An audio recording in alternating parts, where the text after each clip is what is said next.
Hola amigos, ¿cómo están? Bienvenidos al segundo video de la mano de Fa. ¡Comenzamos!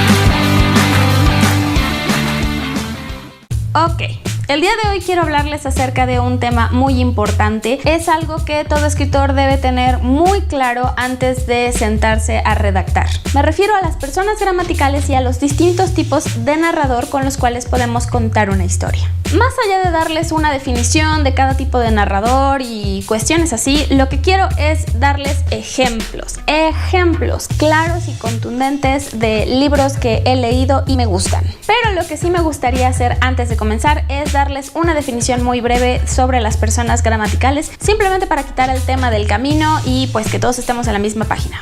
¿Okay? La persona gramatical indica el papel que realiza el hablante, el oyente u otro interviniente respecto a lo que se expresa en el predicado.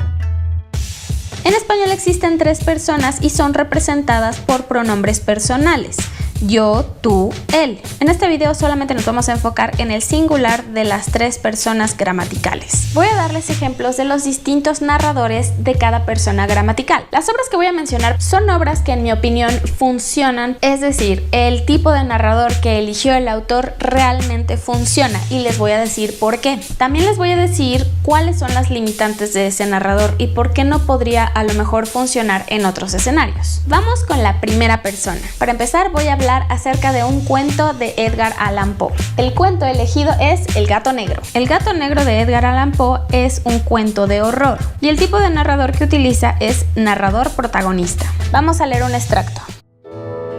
Tales tormentos influyeron lo bastante para que lo poco de bueno que quedaba en mí desapareciera. Los más sombríos y malvados pensamientos fueron en adelante mis preocupaciones íntimas.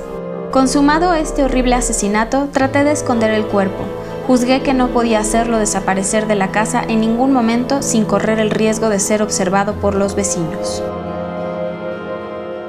En mi opinión, Edgar Allan Poe no pudo haber elegido mejor tipo de narrador. El narrador protagonista es esta perspectiva de narración en primera persona en la que quien narra es también el protagonista de la historia. El gato negro, siendo un cuento de horror, y especialmente este cuento, si no lo conocen, se los recomiendo, trata sobre un hombre que está contando un suceso extraordinario, pero no solamente nos cuenta qué pasó, sino que además está confesando algo al hacerlo. Esto quiere decir que tenemos que tomar su palabra sobre lo sucedido.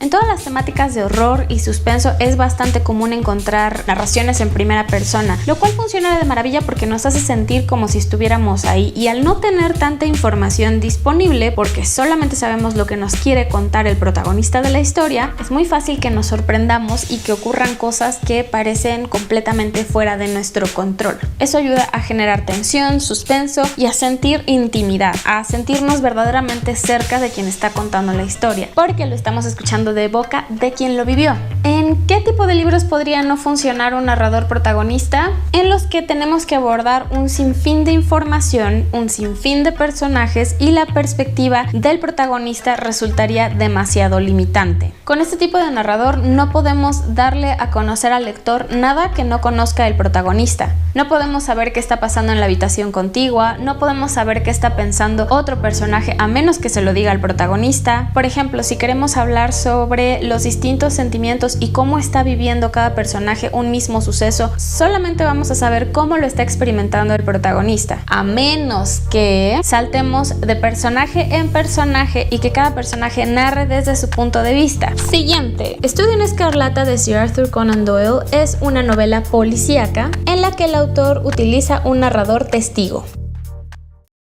Yo me sentía un tanto indignado de ver tratados de un modo tan desenvuelto a dos personajes que había admirado. Me dirigí a la ventana y me quedé mirando la animada calle. Este tipo quizás sea muy listo, me dije, pero sin duda es muy presuntuoso. No hay crímenes ni criminales en estos días, dijo doloridamente. ¿De qué sirve tener sesos en nuestra profesión? Sé perfectamente que tengo dentro lo necesario para hacer célebre mi nombre. Yo seguía molesto por aquel engreído estilo de conversación. Ok, este extracto sucede cuando Watson y Sherlock Holmes se están apenas conociendo. En todas las historias de Sherlock Holmes, el verdadero protagonista es Sherlock Holmes, pero Dr. Watson es su compañero para resolver crímenes. Pero es Sherlock Holmes quien tiene toda la habilidad deductiva y toda la información para resolver los casos. Dr. Watson tiene algunas ideas de cómo se está desarrollando el caso, pero usualmente al final resulta que Sherlock Holmes tenía mucha más información y hay algún tipo de giro inesperado.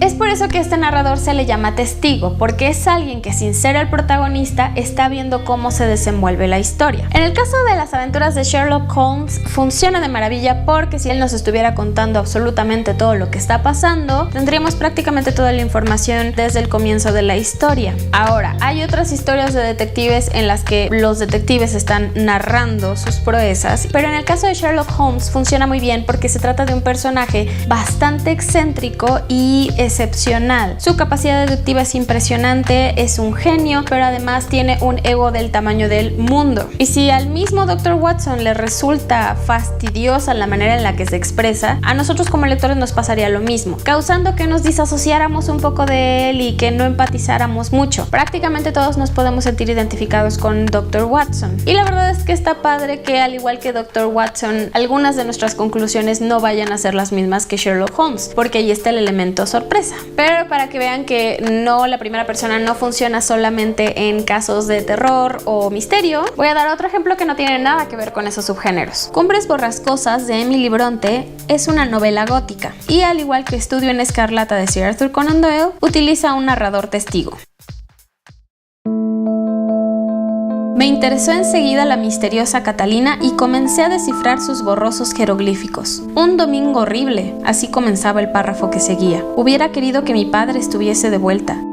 Hindley es un detestable reemplazante. Su conducta con Heathcliff es atroz. H y yo estamos por rebelarnos. Dimos el primer paso esta noche. En Cumbres borrascosas tenemos diferentes personajes haciéndola de narrador, pero estos nunca son los verdaderos protagonistas de esta tragedia. En Cumbres borrascosas, 3 familias en distintas generaciones se hacen la vida imposible unas a las otras, ya sea voluntaria o involuntariamente. Pero más allá de enterarnos cómo lo están percibiendo los protagonistas, nos vamos enterando del chisme a través de otras personas alrededor. Esto la verdad es muy interesante porque cada personaje tiene su propia opinión acerca de lo que está pasando y sus propios juicios acerca de los protagonistas. ¡Déjame grabar! En el extracto que utilicé de ejemplo, el narrador está empezando a tener curiosidad acerca de todo este embrollo familiar y encuentra unos textos escritos por la protagonista. Entonces, de alguna forma también nos estamos enterando de la perspectiva de una de las protagonistas, pero no tenemos que abordar toda la historia desde su punto de vista. La intriga es un excelente ejemplo de lo que podemos lograr con distintos narradores testigos. Este tipo de narrador tiene sus complicaciones y más en la manera en la que lo utiliza Emily Bronte, al tener distintos personajes haciéndola de narrador testigo. ¡Déjame grabar! Entonces no lo recomendaría en cualquier historia en la que resulte en un embrollo demasiado complicado para el lector. Ahora sí, vayamos a la segunda persona. Recurriré al ejemplo al que recurre prácticamente cualquiera cuando quiera hablar de la segunda persona. Aura. Aura de Carlos Fuentes es una novela corta o nouvelle y utiliza un narrador en segunda persona. Tú sientes el agua tibia que baña tus plantas, las alivia, mientras ella te lava con una tela gruesa. Dirige miradas furtivas al Cristo de madera negra, se aparta por fin de tus pies, te toma de la mano, se prende unos capullos de violeta al pelo suelto, te toma entre los brazos y canturrea esa melodía, ese vals que tú bailas con ella. Murmuras el nombre de Aura al oído de Aura. Sientes los brazos llenos de la mujer contra tu espalda. Escuchas su voz tibia en tu oreja. ¿Me querrás siempre? Como pudieron ver en el ejemplo, este narrador habla de la historia como si tú fueras el protagonista. De pronto tú entras en el cuerpo y la mente del protagonista de la historia. Entonces, si el personaje principal es lo suficientemente atractivo para el lector, va a resultar muy divertido vivir esa historia a partir de una narración que te permite ser el personaje que vive la historia. Pero si por azares del destino el lector no se siente verdaderamente identificado con el personaje o siente incluso su aversión hacia ese personaje, no se va a sentir del todo cómodo encarnándolo.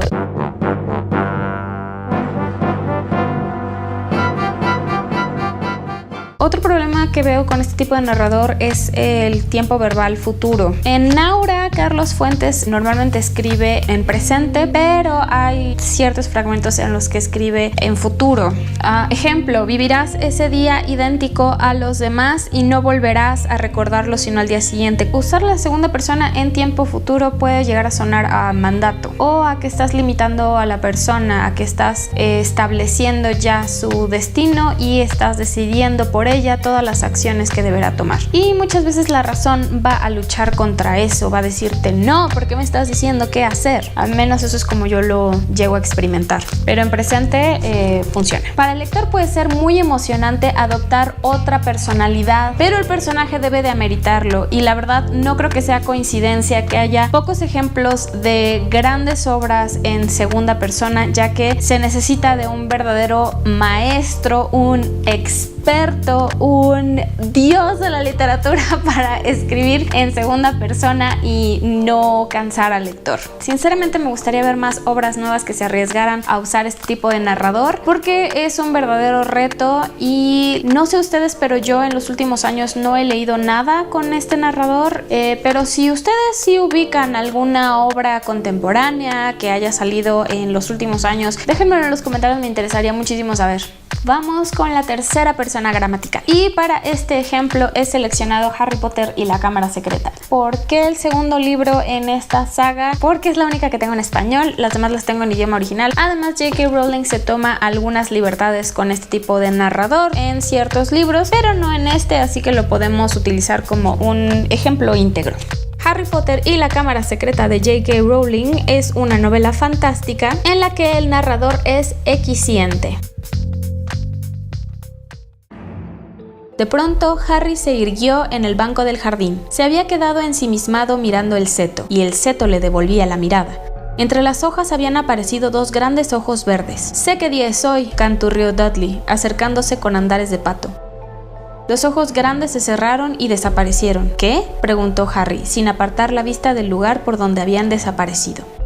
Ok, en toda la saga de Harry Potter tenemos una narración en tercera persona. Es decir, es como si la historia nos fuera contada por alguien más. Alguien que no es Harry Potter y que no es ninguno de los otros personajes y no está dentro de la historia, nos la está contando. Pero este narrador solamente conoce los deseos, los pensamientos y las acciones de Harry. Es decir, nunca vamos a leer los pensamientos de Hermione a menos de que ella se lo exprese y se los revele a Harry. Tanto el narrador protagonista como el narrador equisciente siguen a un solo personaje. La diferencia es que uno habla en primera persona y el narrador equisciente habla en tercera persona. El narrador equisciente, de hecho, es mi narrador favorito. Revisando incluso mi pequeña biblioteca, encuentro que la verdad sí tengo una tendencia clara a preferir este tipo de narrador. Me siento muy cómoda con él y les diré por qué. Porque siento como si fuera más sincero. El narrador protagonista pudiera sentirse como platicar con un amigo y que te cuente su vivencia tal como él experimentó, pero a veces me da la sensación que me está dejando saber solamente lo que ella o él quiere que yo sepa. Y en el narrador equisciente siempre tengo la sensación de que quien está hablando es la conciencia del personaje, algo que me revela sus más íntimos pensamientos, sus sensaciones, independientemente de que el personaje se atreviera a decirlo. Por ejemplo, la saga de Harry Potter tiene 7 libros que representan 7 años en la vida de Harry, y el Harry que vemos al principio no es el mismo que vemos al final. Hay una etapa muy definida en la que se nota que está en la edad de la punzada, vaya, en la adolescencia, y no admite sus sentimientos en frente de sus compañeros ni de sus amigos, lo cual tiene muchísimo sentido. En la adolescencia nos cuesta compartir algunas cosas que consideramos nos hacen muy vulnerables, e incluso llegamos a tratar de negárnoslo a nosotros mismos. Entonces siento que Harry, si estuviera narrando la historia, no me estaría contando toda la verdad, me estaría contando solamente lo que quiere que yo vea y darme esa imagen que quiere transmitirle al mundo. En cambio, el narrador equisciente me hace pensar que es esta entidad etérea que conoce sus pensamientos, que conoce sus emociones y que me puede llevar a esos lugares vulnerables a los que probablemente él no me dejaría entrar.